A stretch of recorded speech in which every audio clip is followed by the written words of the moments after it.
Waalaikumsalam.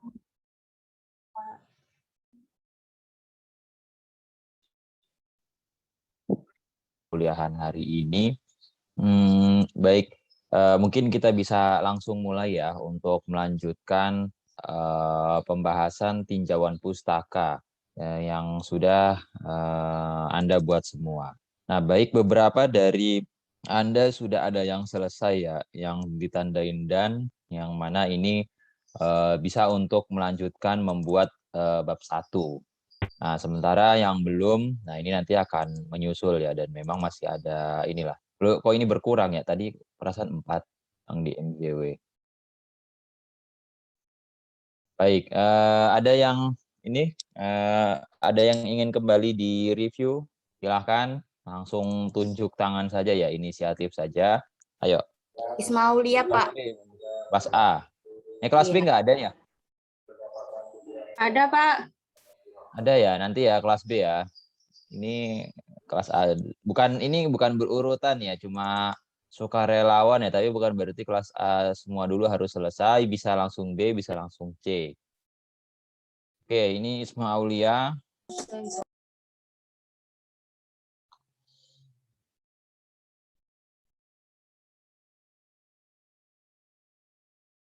Oke, ini.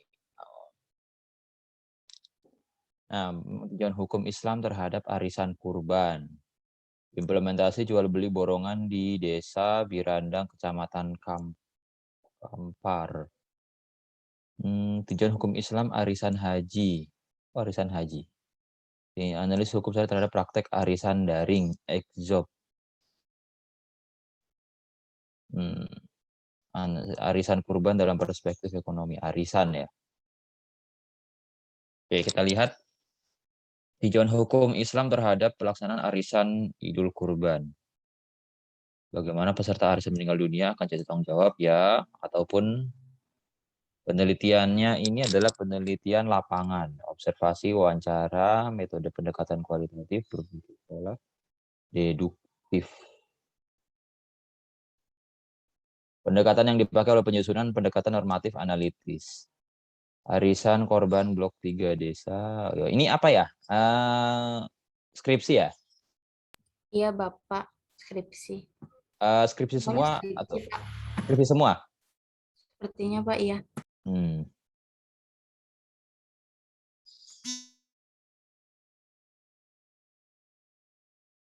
Oke, ini mungkin hasil penelitiannya ya. Belum ada sistem ini terkait dengan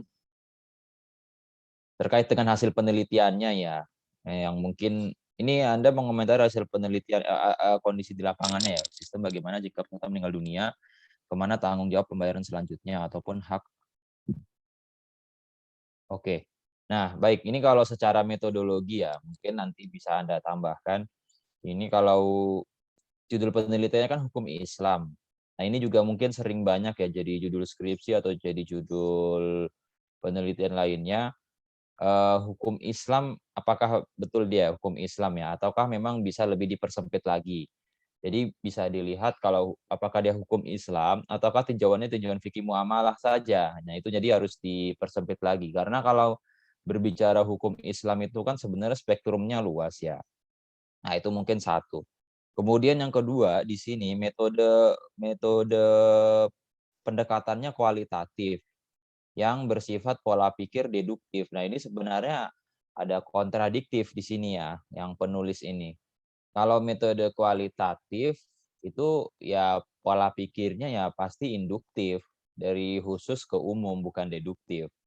Jadi mungkin penulisnya ya nggak tahu ya, mungkin ngelihat dari mana, mungkin dari kakak kelasnya ya, skripsi kakak kelas dilihat metode kualitatif pola pikir deduktif itu sebenarnya sesuatu yang ini ya, sesuatu yang harus itu lagi direvisi kembali. Karena kalau deduktif itu ya kuantitatif, kalau induktif itu ya kualitatif. Jadi itu perbedaan pola pikir yang sangat mendasar sih di situ ya. Jadi ini mungkin pendekatannya saja ini yang. Oke, kemudian yang kedua, ini skripsi juga ya. Implementasi jual beli borongan. Penelitian ini menggunakan metode kualitatif dengan pendekatan deskriptif, 5 orang pedagang dan 5 orang pembeli. Teknik pengambilan sampel menggunakan teknik total sampling. Nah, ini teknik apa juga nih? Teknik pengumpulan data ini wawancara observasi dan wawancara. Ada baiknya bila mana terjadinya akad disertakan jaminan oleh penjual. Oke. Ini jadi nanti Anda itu ya yang dikomentari bukan juga sesuatu yang di lapangan ya, tapi nanti lebih ke hasilnya seperti apa. Kemudian ini kan yang komentari itu adalah, nah, ada baiknya ini lebih ke saran sih sebenarnya. Ada baiknya bila mana saat terjadinya akad disertakan jaminan oleh penjual. Nah, mungkin daripada misalnya seperti ini mungkin bisa diganti lagi. Jadi untuk penelitian selanjutnya nanti agar dapat menganalisis lebih jauh apakah memang penjualnya itu ada jaminannya gitu ya. Jadi untuk menganalisis apa ada atau tidaknya jaminannya. Jadi komentar yang diberikan itu adalah komentar untuk artikel penelitiannya kepada si penulisnya. Ya, si penulisnya. Masalah misalnya hasil penelitiannya si siapa namanya, yang orang yang dia teliti ini misalnya 5 orang pedagang yang beli borongan, yang menjual borongan, ya itu biarkanlah di lapangan seperti itu. Oke, kemudian Sri Wahyuningsi. Tinjauan hukum Islam. Nah, ini hukum Islam lagi ya ternyata ya. Padahal spektrumnya bisa dipersempit lagi. Sumber data primer langsung sekunder mengatur terlebih dahulu kitab fikih dan kitab yang berkaitan. Orang menolong unsur gharar perjanjian tidak tertulis peserta arisan mendapat giliran haji. Arisan haji ya. Arisan haji kapan ininya ya? Kapan selesainya? Berangkat haji aja ngantrinya lama ya. Aku sudah berlangsung 16 tahun, namun belum tepat disebut urf karena jika dilihat sesuatu tersebut baru berlangsung selama satu periode yang sama. Belum menjadi kebiasaan tertentu masyarakat. Permasalahan ini menunjukkan ketidakmampuan hal dalam finansial sehingga diambil unsur utang dalam pelaksanaannya. Nah, oke. Berarti nanti ini ya, siapa namanya? Isma ya. Isma jadi begini. Nanti kalau misalnya untuk menulis ya, jadi kata menurut saya itu nanti di ini, di dicarikan referensi lagi. Jadi misalnya yang bisa disebut urf itu berapa lama ya. Jadi boleh misalnya Anda menjudge gitu ya di dalam tulisan bahwa tidak bisa misalnya selama 16 tahun untuk 16 tahun itu disebut suatu urf. Nah, tapi Anda harus cari lagi apakah ada misalnya peneliti lain atau apakah misalnya ada kitab lain yang menyatakan berapa ya masa atau berapa tahun itu agar bisa disebut urf. Ya, jadi nanti di komentarnya pun kita juga memiliki dasar ya dari mana kita itu mengeluarkan pendapat.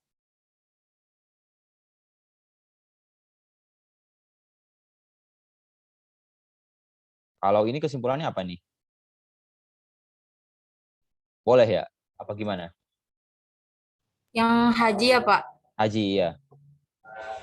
Yang haji itu tidak boleh. Tidak Kalau boleh. menurut Kalau penulis penulisnya? itu tidak ada. Oh, penulis Tidak tidak boleh. boleh ya? Oke. Nah ya, jadi nanti ini ya kalau misalnya pendapat seperti ini mungkin baiknya ada sumbernya lagi ya yang mendukung argumen Anda itu dari mana. Kan kalau misalnya orang ditanya, Ustadz apakah ini hukumnya haram atau tidak, biasanya kan ngeluarin dalil ya. Nah ini ada rujukan atau dalilnya dari mana, bolehlah ditambahkan. Begitu ya. Iya Pak, baik.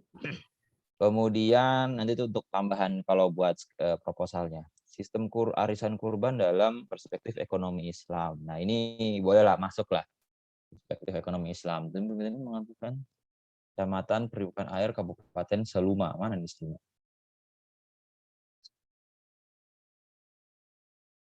Metode yang teknik penelitian kualitatif memperkuat sampling, pengambilan 15 orang arisan kurban dan arisan menggunakan sistem kocok seharusnya menggunakan nomor urut. Sistem kocok ya. arisan kan memang sistem kocok ya. Dalam hal ini tidak sesuai dengan konsep prinsip Islam karena pembayaran iuran arisan banyak anggota tidak tepat waktu sehingga tidak menjamin amanah. Oh, ini karena tidak tepat waktu ya, tidak aman. Arisan kurban dikarenakan kurang untuk kurban, namun peserta arisan memaksakan ingin berkurban sapi dengan cara arisan. Seharusnya hewan kambing saja yang lebih terjangkau. Ini selanjutnya wawancara yang disediakan, di mana wawancara tersebut sekian banyak peserta yang diwawancara menanggapi positif belum merasa tepat harus di sini. Pada kenyataannya, terzalimi karena peserta kurang amanah dalam. Oke, nah ini kalau yang ini ya, yang kalimat pertama ini sebenarnya ini ya bukan ranah kita untuk mengomentari ya. Jadi kita kan hanya memaparkan fakta yang ada di lapangan ya. Jadi kita hanya menjelaskan apa yang terjadi di sana. Nah, kalau yang komentar kedua, kesimpulan penulis rancu dengan wawancara. Nah, ini boleh ya. Artinya mungkin sebenarnya Anda bisa mengatakan lagi bahwa ini ada fakta lain nih sebenarnya. Fakta lain bahwa sebenarnya mereka ini ya terzolimi dan menzolimi yang lain ya. Sama-sama menzolimi, sama-sama terzolimi juga. Karena ada hal seperti ini. Misalnya tadi ya masalah tidak amanah itu. Nah, itu nanti bisa Anda masukkan bahwa nanti wawancaranya itu akan lebih komprehensif lagi. Kemudian analisis hukum Islam dan kompilasi hukum ekonomi syariah. Analisis hukum Islam dan kompilasi ini juga ya. Rancu juga judulnya ya. Analisis hukum ekonomi syariah juga cukup sebenarnya. Analisis hukum Islam dan kompilasi hukum syariah, metode kualitatif, deskriptif dengan pola pikir. Nah ini masih nggak ada kualitatifnya. Tapi memang harusnya induktif sih kalau seperti ini ya. Berdasarkan hukum Islam, rukun dan syarat dalam arti menurut sesuai. Namun tidak sesuai dengan kesetaraan kompilasi hukum Islam yang adanya kesetaraan owner dan anggota yang juga antara tiap anggota memiliki pembayaran berbeda. Oh, pembayaran berbeda ya. Mengenai rukun dan syarat dalam arti tertentu juga telah sesuai dengan. Dan pembayaran arisan ini membuat hal ini tidak sesuai dengan sistem yang diperjanjikan. Penelitian ini dilakukan hanya dengan pengambilan data secara daring. Karena memang daring ya. Masih ada keraguan tentang kesetaraan owner. Ini keraguan siapa nih? Keraguannya ini ya. Halo.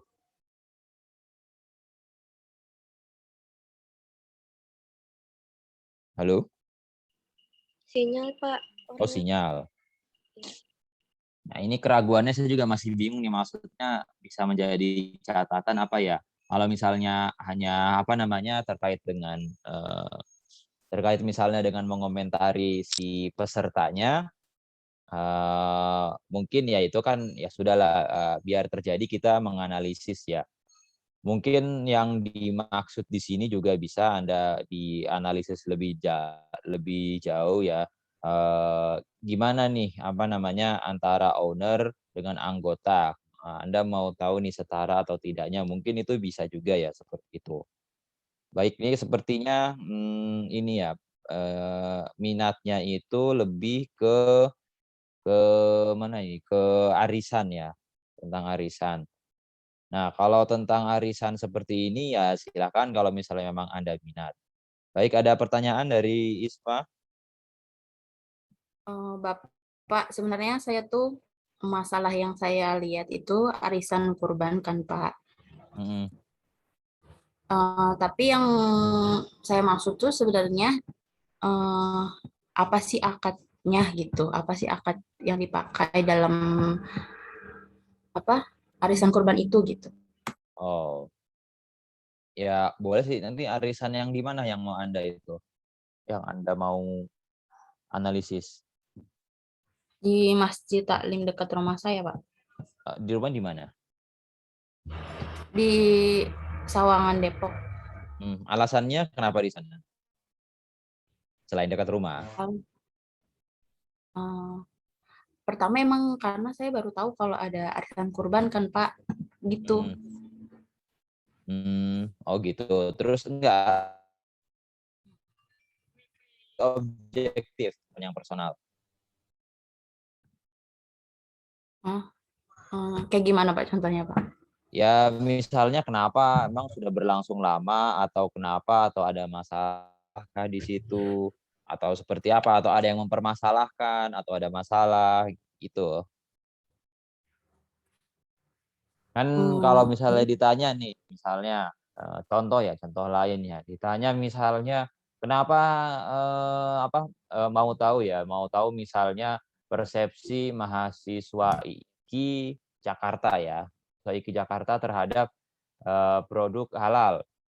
Kenapa misal di IKI? Kan kita kan tidak tidak mungkin juga menjawab ya, oh karena saya baru tahu mahasiswa IKI itu sering beli produk-produk halal atau oh saya tinggal sekolahnya atau kuliahnya di IKI karena itu saya ingin meneliti, kan tidak seperti itu kan alasan melakukan penelitian, tapi mungkin dipikir lagi yang lebih objektif, yang lebih berdiplomasi.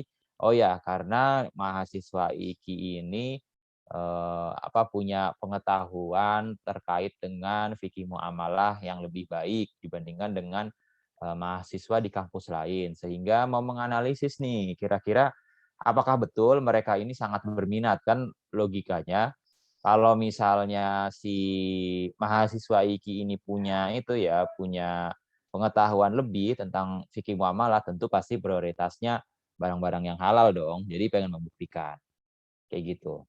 Jadi apa alasan Anda? Yang kira-kira seperti itulah tadi bahasanya yang diplomasi Belum ya. ada alasan lain sih Pak. Belum nemu. Oh, oh harus ada, harus ada. Pokoknya harus Anda cari ya, kenapa? Iya Pak. Baik Dan Pak. itu juga harus ditulis di bab satunya. Kenapa kok Anda menulis misalnya penulis menarik ini karena apa gitu ya. Jangan nanti penulis ini karena di dekat rumah. Atau kalau arisan kurban, ya bilang aja penulis menganalisis, bisa juga nih, saya nggak tahu sih kasusnya gimana. Mungkin di sana ada yang mempermasalahkan. Mungkin bisa jadi Anda cari di forum-forum di internet gitu ya, di masyarakat kan. Atau misalnya di tempat Anda bahwa arisan ini ada yang menganggap ini misalnya tadi ada yang terzolimi, ada yang tidak adil, atau ya seperti apalah Anda laporkan lah gimana. Baik, ada pertanyaan?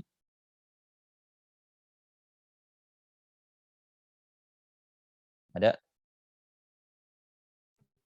Dari saya cukup Pak. Oke, baik.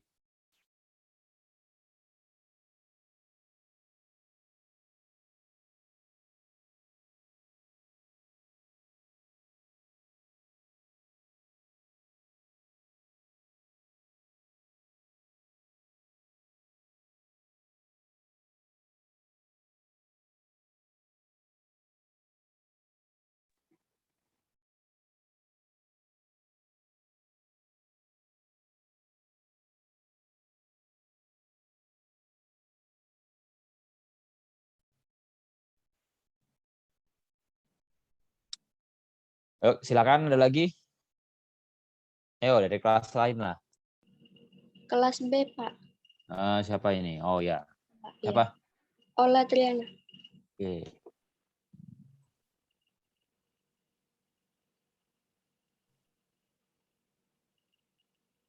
Habis itu kelas C.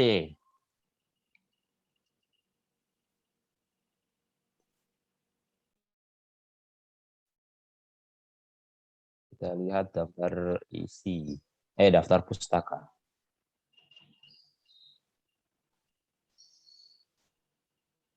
Perkembangan bisnis hotel syariah, konsep maslahah maximizer hotel syariah, Al-Badar Hotel Syariah Makassar, prinsip syariah pada Bait Kaboki Hotel Bali, kasus Hotel Latansa, bisnis, penerapan prinsip syariah. Ini tahun 2019, 16, 18, 20, 17.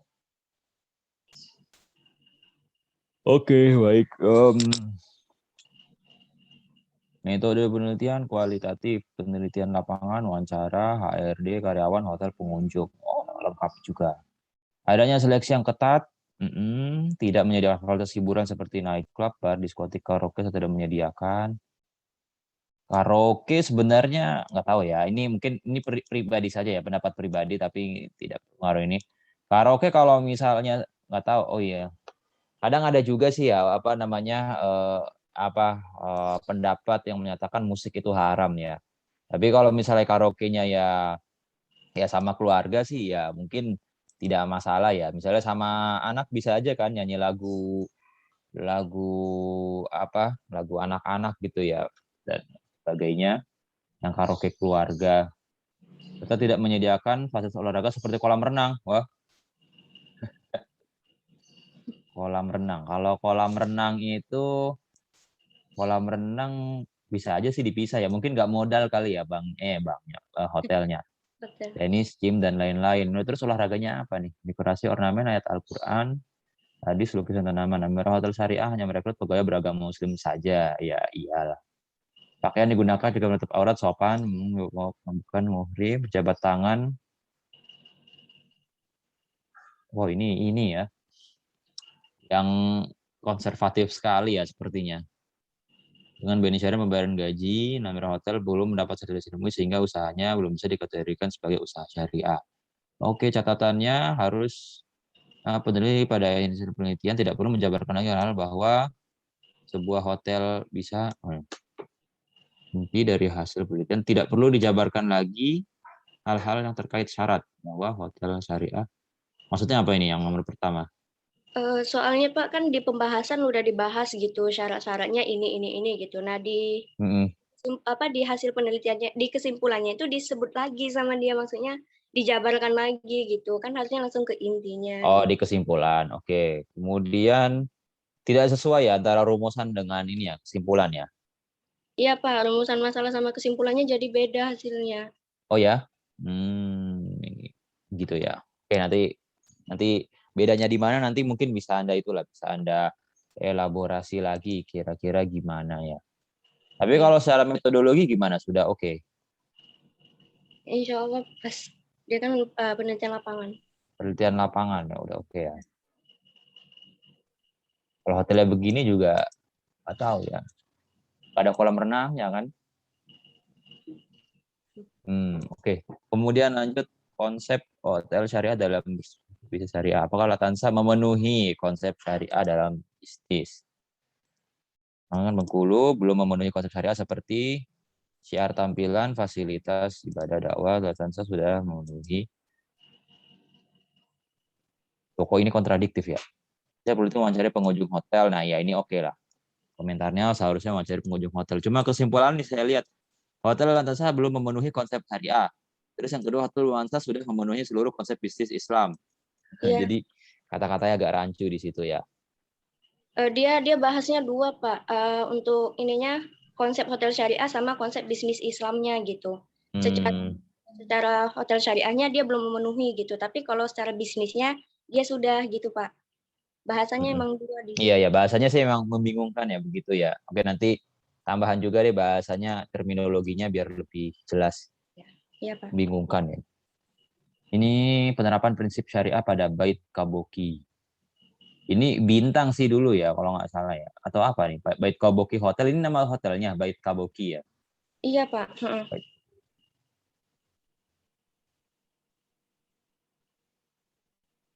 Penjabaran terkait perusahaan tidak perlu mendetail karena begitu penelitian tidak menyebutkan melakukan wawancara atau testimoni ya oke. Nah sebenarnya ini juga sih kalau ini kan kayaknya masih sedikit ya hotel syariah yang disertifikasi oleh DSN. Artinya begini, kalau dia itu belum disertifikasi atau disertifikasi oleh DSN ya itu berarti tidak perlu kita memasukkan berdasarkan fatwa nomor sekian. Nah, jadi berdasarkan fatwa nomor sekian itu hanya bisa diterapkan pada hotel yang memang sudah disertifikasi oleh DSN. Jadi kalau misalnya ada hotelnya ini kira-kira belum disertifikasi DSN, ya itu berarti sudut pandang fikih muamalah saja. Oke, 4 Hotel Al-Badar ini pemasaran ya. Jadi pemasaran menawarkan promosi dilakukan dengan dua cara, online offline. Kajian, oke. Tidak melakukan wawancara pihak mana saja ya. Peneliti baiknya menjelaskan sedikit. Cara peneliti menambahkan satu metode digunakan. Oh, hanya disebutkan di abstrak. Nah, mungkin ini teknis saja ya, tapi mungkin yang lebih substansi ya ini wawancara ini ya. Ke mana, ke hotelnya juga, sama ke customer-nya juga yang tahu hotel itu dari mana. Kemudian konsep maslahah maximizer. Apa nih maslahah maximizer? Pada hotel syariah, perspektif etika bisnis Islam. Maksimalisasi kali ya. Maksimalisasi konsep maslahah. Oh, gini bahasanya. Masalah yang ditimbulkan dari kegiatan oleh syariah. Wah, ini ngalor ngidul. Pada dasarnya hotel, emang begini ya dia yang nulisnya ya. Iya Pak. Heeh. Pada dasarnya hotel wawancara tidak jauh berbeda. Judulnya aja begini, masalah maximizer atau maksimalisasi masalah. Ternyata berdasarkan syariat tujuan hotel ini mendapatkan keuntungan walaupun dibatasi dengan aturan Islam. Aturan fikih mungkin ya. Mungkin kait laba kurang tepat. Tidak memasukkan teori yang dibahas mengenai masalah ya ini nih nomor 2. Maksud dia masalah maximizer itu apa sih? Emang dari judul udah bingung. Tidak mencantumkan metode jenis kesimpulan penelitian masih kurang lengkap kalau disebut tidak adanya bab penelitian sehingga perlu diperjelas mengenai hasil yang dapatkan. Oh, ada 6 ya. Pengembangan bisnis syariah di Lombok. Negatif, sumber buku jurnalnya ini ya. Research library. Abstrak dilengkapi metode penelitian. Yang masukkan hal yang dibahas di jurnal. Oh, jurnal. Oke, ini sebenarnya nggak masalah sih yang ini ya. Apa namanya itu teknis saja ya, abstrak ini di mana. Nah, kemudian mungkin Anda kira-kira ini juga cari kira-kira ini kurangnya penelitian ini apa. Kalau misalnya dilihat menyebutkan bahwa alasan menyebabkan kurangnya kuantitas akomodasi syariah dipicu oleh banyak hotel ketakutan pengunjung akan hilang manakala mengurus legalitas sertifikasi halal tersebut. Nah, ini mungkin yang perlu diteliti lagi ya. Kenapa pihak hotel itu tidak mengurus sertifikasi? Kan masalahnya begini, kan sudah ngurus sesuatu yang kontradiktif ya sebenarnya ya. Dia itu mengaku sebagai hotel syariah, tapi disuruh mengurus sertifikasi di DSN, ketakutan pengunjungnya datang lah, kan bukannya dengan konsep syariah itu sebenarnya pengunjungnya itu datang. Iya, paham nggak maksud saya? Iya Pak, paham Pak. Kan jadi dengan dia pakai syariat tentu itu kan memacu pengunjung untuk datang, dan disertifikasi harusnya pengunjungnya meningkat. Ini kesannya lucu ya. Jadi pihak hotelnya yang ketakutan ya. Jadi entah apa yang dipikirkan ya. Mungkin itu nanti bisa lah untuk diperdalam lagi ya. Sebenarnya untuk sertifikasinya kok kenapa banyak hotel berlabel syariah tapi nggak pernah mengurus apa namanya tuh? Sertifikasi. Mengurus sertifikasinya. Oke, jadi Anda mau kemana ini arah penelitian skripsinya?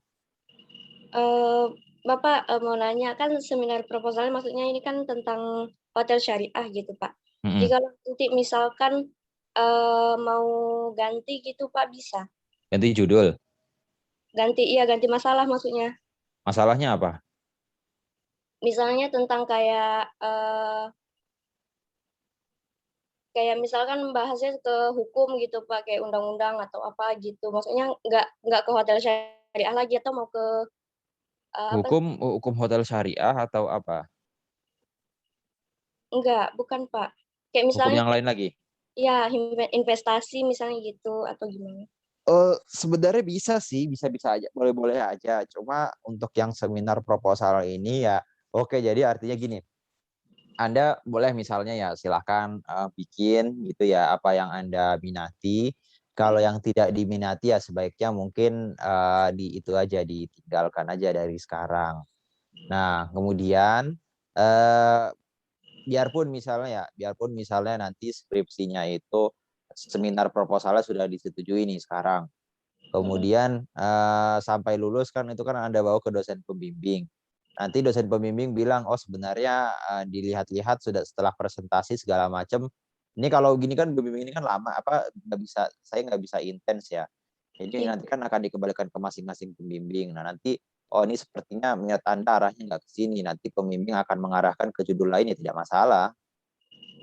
Jadi itu masih fleksibel. Cuma memang baiknya sih Anda ini aja, kita mantapkan dari sekarang maunya gimana. Tapi itu terserah sih, itu terserah Anda mau seperti apa. Iya Pak, baik. Ada lagi? Sepertinya udah Pak. Oh ya, jadi kalau kita dosen ya udah terserah mahasiswa itu mau yang mana, ya udah minatnya seperti apa. Jadi ya selanjutnya diserahkan lah kepada mahasiswa. Kan Anda bukan anak SMP atau anak SMA ya yang ditentukan oleh gurunya, ini ya harus begini, harus begitu, dan seterusnya. Baik, ada lagi? 7C nih, saya belum dengar suaranya. Tapi terserah kalau yang lain juga ada yang mau nanya. Saya, Pak. Siapa ini? Dea Siti dan Rohaya. Aya. Siti Rohaya. Kelas? Yap. Kelas B, Pak. Mana? Mana sih? Siti Rohaya. Oh ini ya, Siti Iya, Roh. Pak. Oh ini bagi. Iya, Pak. Kok ada bagi? Ini sharing dokumen ini ya.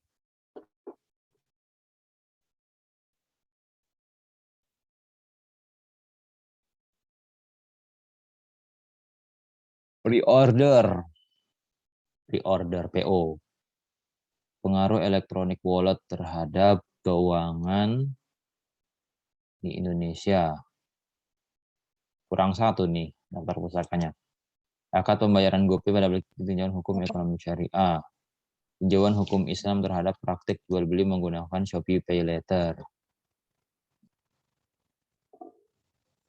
Kita lihat akad pembayaran GoPay ditinjau dari hukum ekonomi syariah. Hasil menyimpulkan ini library research menggunakan metode kualitatif. Hukum ekonomi Islam sesuai dengan ijarah zimmah, sewa atas manfaat. Karena substansinya bukan utang dan pinjaman GoPay. Terus sudah secara rinci tentang adanya promo GoPay yang menjadi penyebab diskon besar-besaran Gojek pengaruhnya terhadap driver. Ya tergantung sih sudut pandang mana. Kalau misalnya Anda ingin menganalisis diskonnya ya boleh aja. Penulis juga tidak menyebutkan secara rinci dalil kontemporer yang membahas tentang Gojek. Ya oke, teknis lah tapi oke lah. Kemudian ini putus. Oh enggak ding. Transaksi pre-order di e-commerce Shopee. Hasil penelitian menyimpulkan bahwa penerapan jual beli pre-order di aplikasi Shopee sama dengan penerapan jual beli akad salam. Pada praktiknya terdapat kekurangan memenuhi syarat akad salam, itu perbedaan antara barang dipesan serta ketidaksesuaian kondisi deskripsi. Selain tidak tersedianya barang pada jatuh tempo dan pembatasan mengakibatkan kerugian. Hal ini mengakibatkan jual beli transaksi pre-order Shopee sepenuhnya sah karena dapat merusak akad salam. Apabila yang melaksanakan jual beli order hanya fokus dalam membahas pre-order e-commerce. Padahal banyak transaksi pre-order yang tidak menggunakan media e-commerce seperti melalui WhatsApp dan lain-lain. Nah ini yang nomor 2 sebenarnya tidak masalah ya kalau misalnya hanya Shopee, jadi biar lebih fokus. Malah sebenarnya dianjurkan cukup satu saja ya, misalnya pre-order melalui Shopee atau yang Anda katakan pre-order yang melalui WhatsApp, Instagram, dan kawan-kawan. Nah itu memang baiknya sih seperti itu ya, biar lebih terfokus. Mungkin kalau misalnya menggunakan Shopee itu lebih aman ya, karena kan ada sistem. Nah, sementara kalau misalnya lewat WhatsApp, lewat media sosial, itu kan tidak ada yang menggaransi ya di situ ya. Misalnya barangnya itu seperti apa kualitasnya, kemudian kalau komplain kemana juga hanya ke penjualnya. Penjualnya pun kalau iya penjualnya amanah, kalau penjualnya kabur, nah itu kan lain cerita. Kemudian tinjauan hukum Islam terhadap jual beli menggunakan Shopee Pay Later. Induktif ya, kualitatif, induktif. Oke, nyambung lah. Sudah memenuhi beberapa rakaat jual beli, namun syarat yang tidak terpenuhi kejelasan akad mana yang disebutkan akad di mana tidak disebutkan besaran bunga. Oh, ada bunganya ya, sehingga dapat menimbulkan ini ya, sebenarnya oke, kita lanjutkan dulu. Belajar akad ini. Nah, ini dia kan sebenarnya fokus pada ketidakjelasannya ya. Ya, betul, halo. Iya, Pak. Fokusnya kepada ketidakjelasan ininya, akadnya ya. Padahal dia itu ada pengenaan denda juga kan? Halo? Ada, Pak. Ada. Nah, Shopee Pay Later sudah pasti dapat bunga nggak? Sudah pasti ada bunganya nggak? Ada, Pak, Ada. tapi kecil. Bunga biarpun kecil, riba nggak? Iya. Iya. Berarti kalau seperti ini sebenarnya ini ya, apa? Coba komentar Anda tidak menyebutkan di mana penulis objek perdata tersebut, lalu tidak menuliskan menghindari ketika terlanjur berlangganan. Nah, oke. Ini sebenarnya oke-oke saja ya, tidak bagaimana menghindari berhenti Shopee Pay Later. Ini kayaknya sih urusan pribadi ya. Yang nomor 1 ini penelitian ini tidak menyebutkan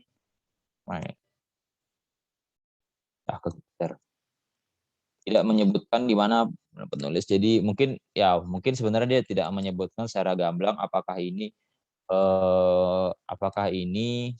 library atau bukan. Nah, karena Shopee Pay Later itu kan pasti ada bunga ya. Jadi sebenarnya kalau dalam tinjauan hukum Islam sendiri ya, mekanisme akad jual beli terus ada bunga berarti dia kan utang ya. Bukankah sebenarnya ini sudah pasti dia tidak sesuai syariah, tidak sesuai buka muamalah? Karena kan udah pasti ada bunga. Iya juga, Pak. Iya kan? Nah, itu dia. Jadi ya memang dilihat pay later ya tidak syariah kan ya dari awal ya. Kalau GoPay tadi apa sih? Saya nggak ngeliat. GoPay kan biasa sih, bukan yang utang ya. Ya itu sih mungkin catatan saya ya. Jadi kayaknya kalau pay later sih memang udah pasti ada bunga ya, berarti ya udah memang tidak syariah. Jadi ya tidak perlulah itu ya untuk dijadikan sebuah skripsi ya. Sayang sih soalnya waktunya. Mau dianalisis dari misalnya nih dari ini ya, oh ternyata dia tidak goror gitu ya. Dia tidak ada unsur goror, semua transparan, semua berjalan baik gitu ya. Tapi kan ada bunga biarpun sedikit. Nah, itu sesuai hukumnya enggak? Enggak, Pak. Sesuai syariah, iya enggak kan? Makanya. Nah, itu jadi ini ya, nanti biar lebih jeli lagi ya. Nah, jadi ternyata ada loh ini. Udah jadi skripsi ya, padahal sebenarnya nggak perlu jadi skripsi, kita juga udah tahu ya. Nggak perlu dianalisis. Oke, buat pelajaran kita semua. Ini pengaruh electronic wallet, e-wallet. Nah, e-wallet boleh lah, karena kan bukan masih ini ya, masih belum jelas ya ini riba ataukah gimana, harus dianalisis lagi. Milik perusahaan fintech pada aplikasi electronic wallet, ini pasti ini nih siapa? Apa namanya? Link aja. Nah, ini Iya, Anda copy paste-nya masih kurang rapi nih, ada angka 15 di sini. Ini pasti footnote. Ya kan? halaman kayaknya, Pak. Halaman. Nah, ya, yang kalau mau copy paste itu harus ini juga ya, kita harus jeli juga ya, harus teliti. Nah, jadi biar nggak kelihatan copy paste seperti ini. Nanti kalau di ujian ketahuan seperti ini ya bisa habis nanti Anda ya. Apa bahasa dirujak ya? Ini kemarin ngeditnya pakai handphone, Pak, jadi kurang kelihatan gitu. Ya, nanti lebih jeli lagi harusnya. Siapa? Nah, kemudian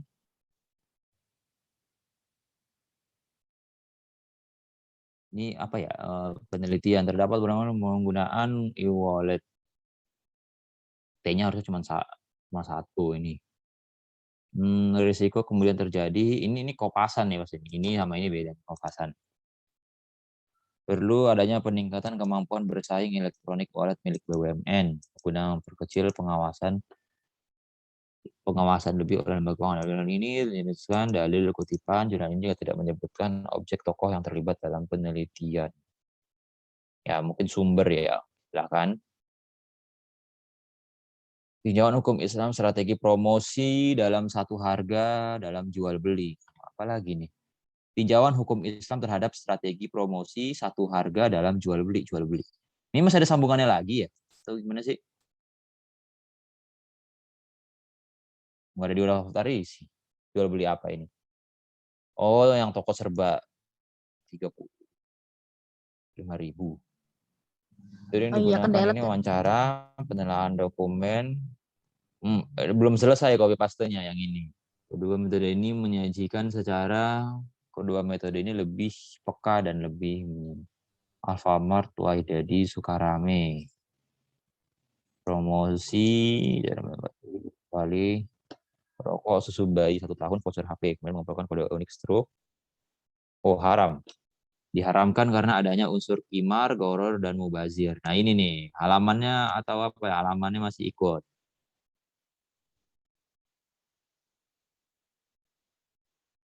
Sebelah pihak mengkondisikan konsumen hidup mubazir. Lalu disebutkan sangat sedikit, serta menyebut modalnya tidak terlalu jelas sehingga sulit mengetahui halaman tidak. Objek narasumber tidak disebutkan. Objek sebagai narasumber. Yang diwawancara nggak tahu siapanya ya. Enggak, Pak, nggak disebutin orang-orangnya tuh siapa. Dia memang nyebutkan berapa. Maksudnya yang diwawancara Alfamaretnya atau konsumennya nggak disebutin? Nggak. Ya itu nanti dimasukkan, dia nggak nyebutin ini apa namanya perlu. Jadi bahasanya ya nanti ya perhatikan semua bahasanya. Jadi bukan misalnya misalnya ditulis di dalam skripnya. Pada penelitian ini tidak disebutkan siapa pihak mana yang diwawancarai. Nah, jadi Anda bikin bahasa itu bahasa yang diplomasi ya, bahasa yang diperhalus lah, yang agak meriai, agak brahmana dikit. Jadi dalam penelitian ini perlu untuk lebih spesifik melakukan wawancara untuk penelitian selanjutnya ya. Melihat penelitian ini perlu untuk penelitian yang akan dilakukan sekarang perlu untuk menentukan secara spesifik pihak mana yang diwawancarai, baik pembeli ataupun penjual. Jadi ya itu dibuat bahasa yang positif. Jadi karena kita ini kan ini ya skripsi ya, bukan koran kuning atau media sosial yang kacangan ya. Jadi ya harus bahasanya itu ya diperhalus. Oke. Nah, ini juga ya, ini halamannya nanti hati-hati ya. Selanjutnya hati-hati kalau copy paste. Anda harus cerdas kalau copy paste biar nggak ketahuan. Nah, sayangnya kalau saya ngelihat saya tahu ini mana copy paste mana bukan. Biasanya kalau di konfirmasi begitu ya bisa jadi copy paste atau enggak formatnya atau enggak spasinya itu sudah kelihatan atau kata-katanya ternyata ada pola yang berbeda itu sudah kelihatan. Oke, baik, ada pertanyaan. Apa yang akan Anda teliti? Kayaknya lebih ke promo di itu, Pak. Baik di Shopee ataupun di Gojek tadi, Pak.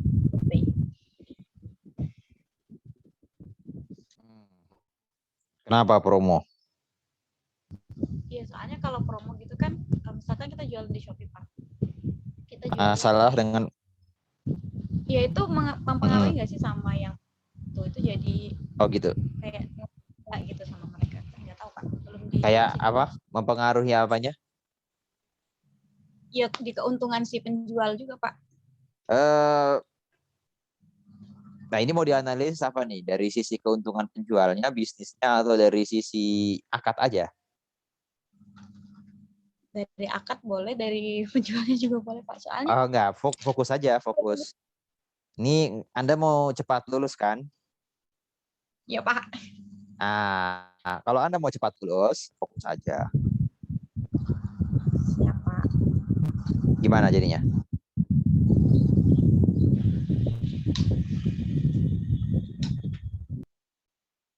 Jadi, halo, ini belum selesai, saya mau nanya. Udah ditutup. Putus sinyal ya? Iya, Pak, gimana, Pak? Saya. Jadi apa yang Anda ambil buat ke penjualannya atau buat ke apa tadi tuh akadnya, promonya ini? Udah dari pencet. Halo? Udah kedengeran nih. Wah, ini rebutan ya sama siapa Ayah ya.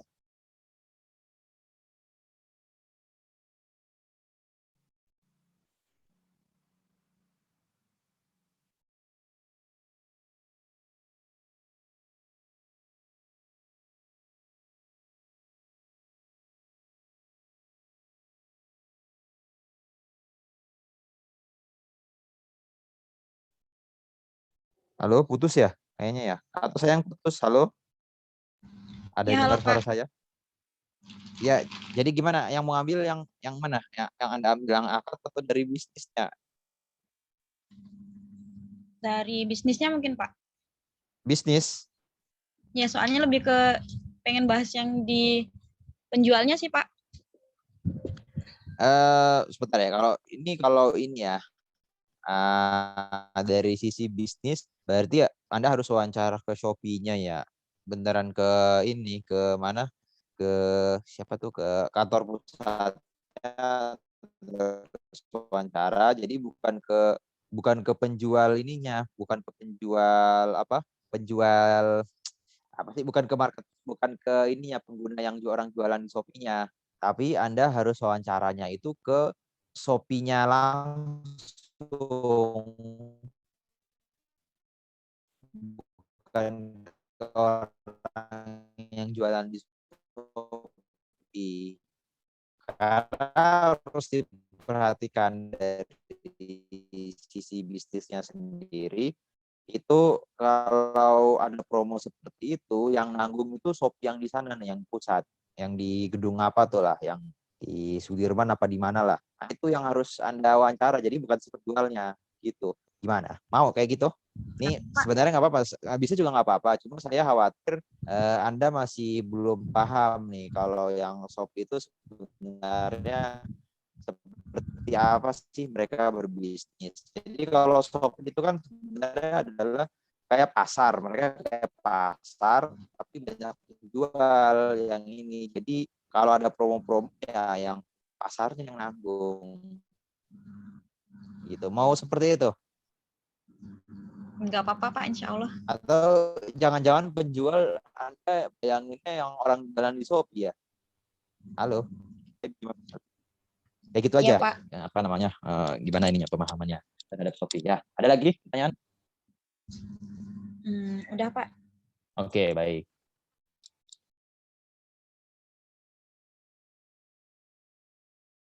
Yang lain? Satu lagi. Saya Bapak Siapa namanya? Nurul, kelas A. Kelas A lagi nih yang selesai. Nah dia. Oh ini.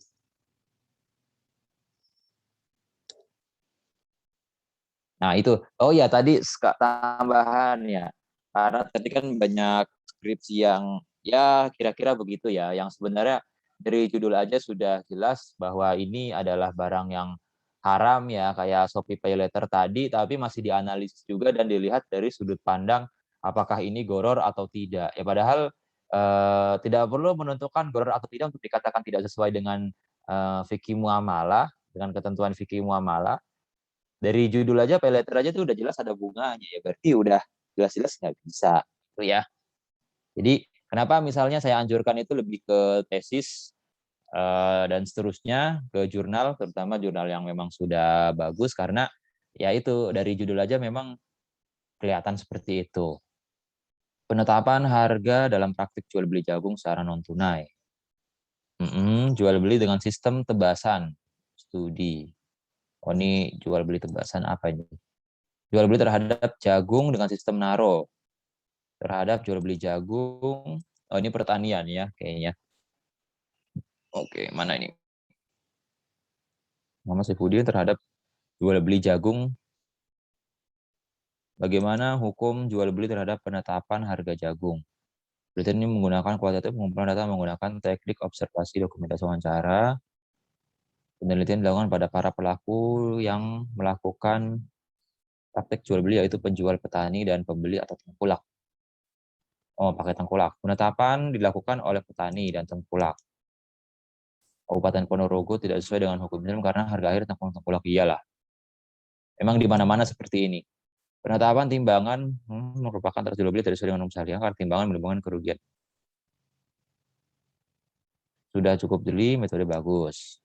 Ya, saya juga kalau Anda bilang bagus ya berarti bagus. Kemudian analis jual beli jagung, grobogan. Research kualitatif, teknologi observasi, penyelenggaraan dokumentasi, sistem akad istisna. Oh ya, istisna ya. Tidak sesuai dengan hukum. Mungkin ijon kali ya. Kalau istisna sih harusnya sesuai dengan ini ya, sesuai dengan apa hukum sesuai dengan fikih muamalah. Tidak jelaskan dalam objek permasalahan sistem pembayaran, jual beli sistem maklar. Maklar ini sebenarnya tengkulak kan? Iya, pas sebelum ke tengkulaknya. Oh, sebelum ke tengkulak ada maklar lagi? Iya. Wah, makin ini dong, makin kasihan. Harganya kan jadi berlipat-lipat sampai ke itu. Bukan unsur goror. Peneliti tidak mencantumkan persamaan peneliti sebelumnya. Ini teknis aja sih sebenarnya. Nomor 1. Peneliti seharusnya menambahkan juga pendapat ulama. Nah, ini boleh lah. Yang hukum jual beli.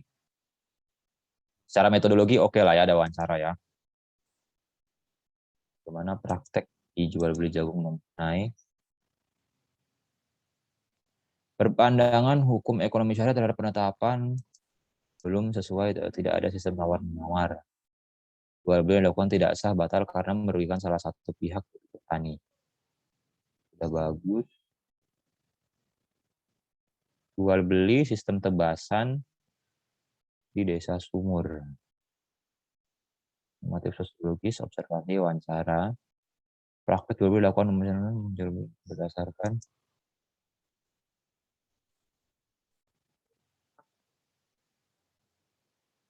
ini mungkin nggak dijelasin nih sebenarnya ya.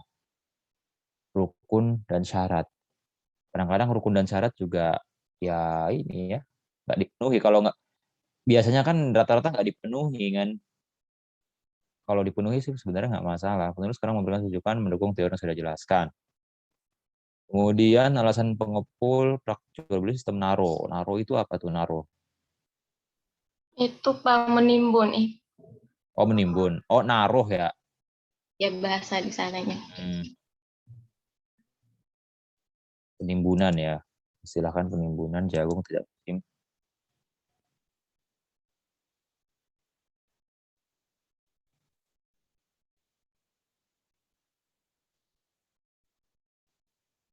Kesimpulan mendapatkan jual beli, menambahkan terkait dengan jual beli.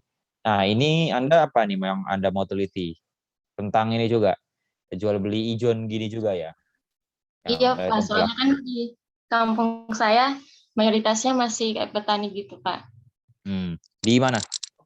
Di Bima. Oh jadi di sana apa namanya ada tengkulak juga? Iya banyak Bapak.